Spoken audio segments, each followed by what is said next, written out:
Proklamasi. Kami, bangsa Indonesia, dengan ini menyatakan kemerdekaan Indonesia.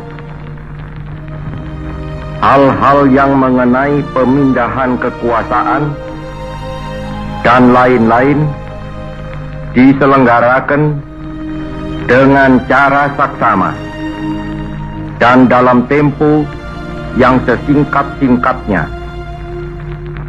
Jakarta, 17 Agustus 1945,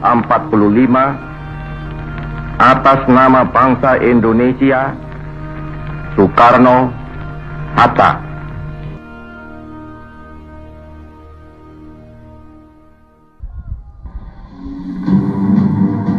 Melalui maklumat singkat yang ditandatangani Presiden Soekarno pada tanggal 5 Oktober 1945 yang berbunyi, untuk memperkuat perasaan keamanan umum, maka diadakan satu tentara keamanan rakyat yang di dalamnya terdapat satuan polisi tentara.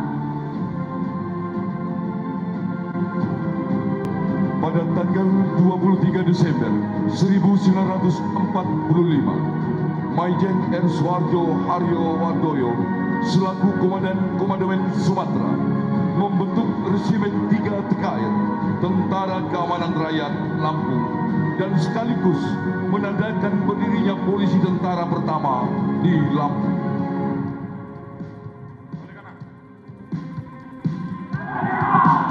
Dan seiring berjalannya waktu, telah terjadi beberapa kali perubahan organisasi polisi tentara di Lampung, menyesuaikan dengan perubahan organisasi TKR, Tentara Keamanan Rakyat, hingga sampai pada Kapten Suratno sebagai Komandan Polisi Militer Tentara Kompi Batalion Garuda.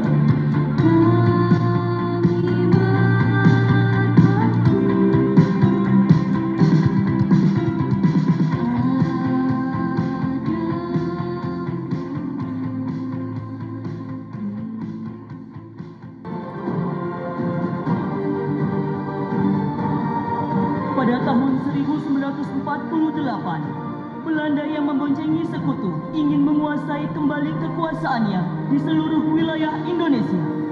Mendapat perlawanan sengit dari Tentara Keamanan Rakyat, Laskar dan Rakyat Indonesia.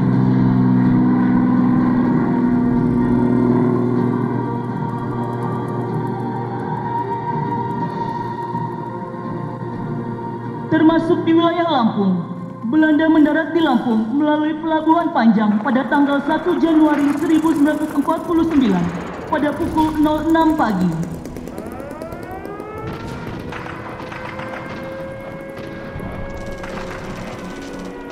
Berdasarkan Perintah Siasat Nomor 1 Panglima Besar Sudirman yang sebelumnya disampaikan pada tanggal 12 Juni 1948 bahwa setiap daerah di Indonesia harus membentuk kantong-kantong pertahanan dan bergerilya berjuang berdasarkan rencana perang.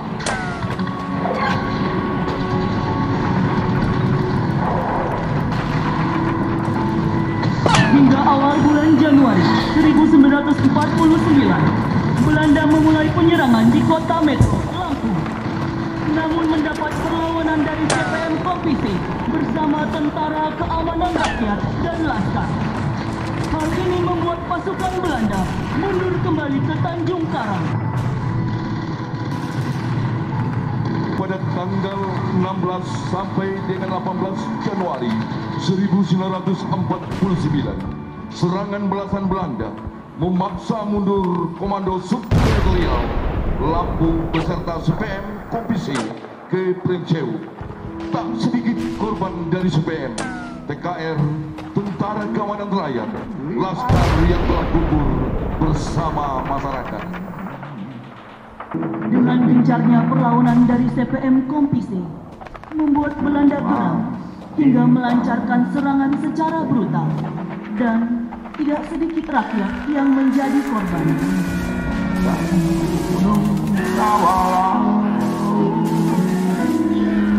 Rakyat yang mulai takut dan untuk meminimalisir terjadinya korban.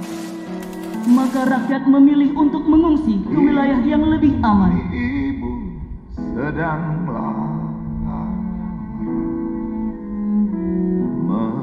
merintih dan berdoa.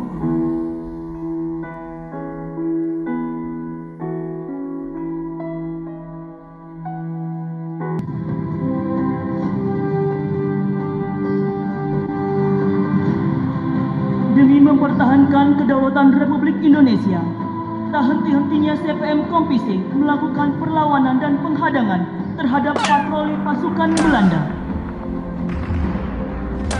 Dan pada bulan Maret 1949, di Desa Penengahan, terjadi kontak senjata antara pasukan Belanda yang sedang berpatroli dengan pasukan CPM Kompi-C yang sedang bergerak melaksanakan penyerangan terhadap kedudukan Belanda. Di sini, Komandan CPM Kompi-C, Kapten Suratno, tertembak kakinya, serta 2 orang CPM gugur.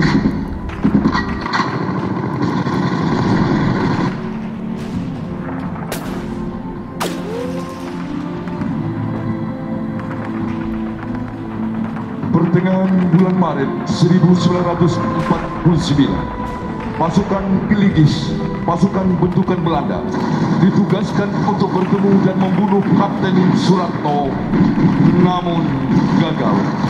Karena penyamaran tersebut diketahui oleh CPM Kompi-C, sehingga terjadilah kontak tembak senjata laut.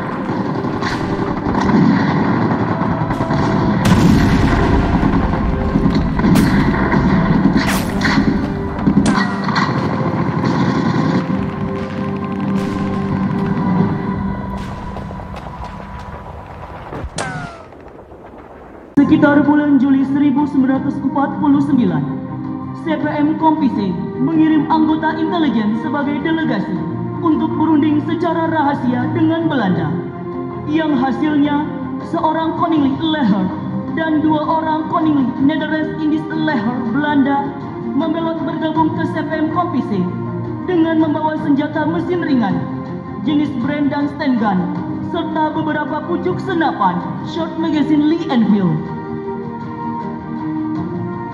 Sebagai Komandan Kompi-C, Kapten Suratno mendapat instruksi langsung dari Panglima Komandemen Sumatera untuk berlawanan terhadap Belanda dan mempertahankan kemerdekaan Republik Indonesia.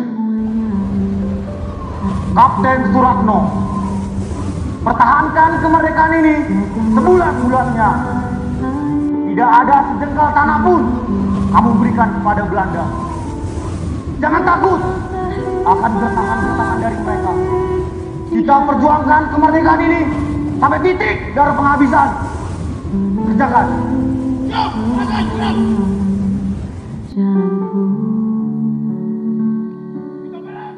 Merasakan kenyamanan hatiku.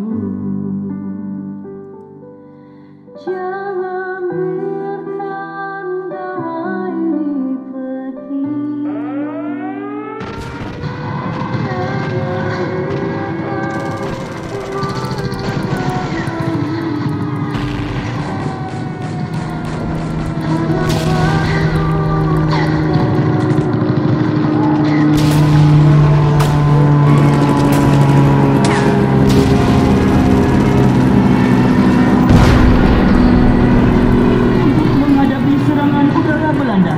Ditempatkanlah 2 senapan mesin berat kaliber 12,7 mm yang dikenal dengan sebutan Sikaho di Bukit Mertoyoso yang dijaga oleh Sersan Sutoko, dan di Bukit Ungkal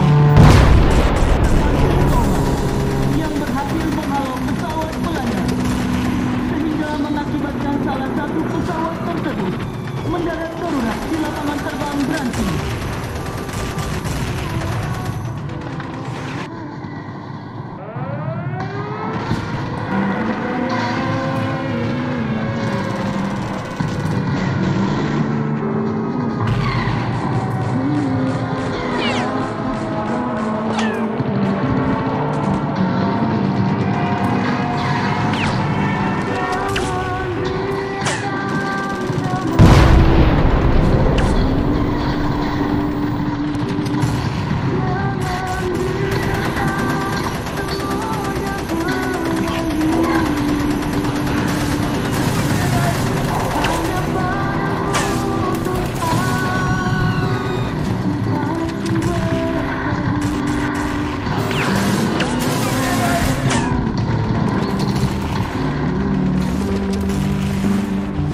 Pada tanggal 15 Oktober 1949, setelah konferensi meja bundan, Panglima Teritorium Sumatera, Kolonel M. Simbolon bersama Komisi 3 negara, Amerika, Belgia, Australia, memberi perintah langsung kepada Komandan Komisi, Kapten Suratno, agar menerima secara simbolik penyerahan dan pengukuhan kedaulatan Republik Indonesia dari tentara Belanda. Wahai saudara-saudaraku sekalian, kalian adalah prajurit-prajurit yang kuat dan tangguh. Saya ucapkan atas perjuangan kalian. Saya berterima kasih. Namun, pertempuran ini harus diakhiri karena Belanda sudah mengakui kedaulatan Republik Indonesia. Merdeka! Merdeka! Merdeka! Pada tanggal 27 Desember 1949 dilaksanakan upacara penurunan bendera Belanda dan pengibaran bendera merah putih sebagai bentuk pengakuan Belanda atas kedaulatan Republik Indonesia.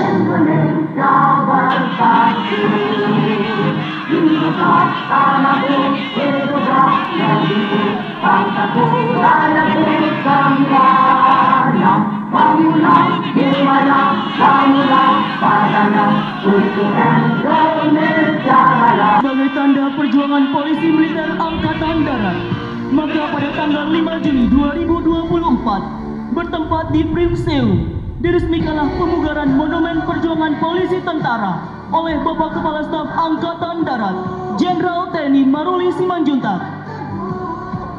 Hadirin yang berbahagia, demikianlah drama kolosal perjuangan Kopi C Batalion Garuda Polisi Tentara di Lampung yang diperankan oleh prajurit Ion Pomat dan Paguyuban Seteda Bahula Bandung dalam rangka memeriahkan hari ulang tahun ke-78 Polisi Militer Angkatan Darat. Mari bersetangan yang meriah.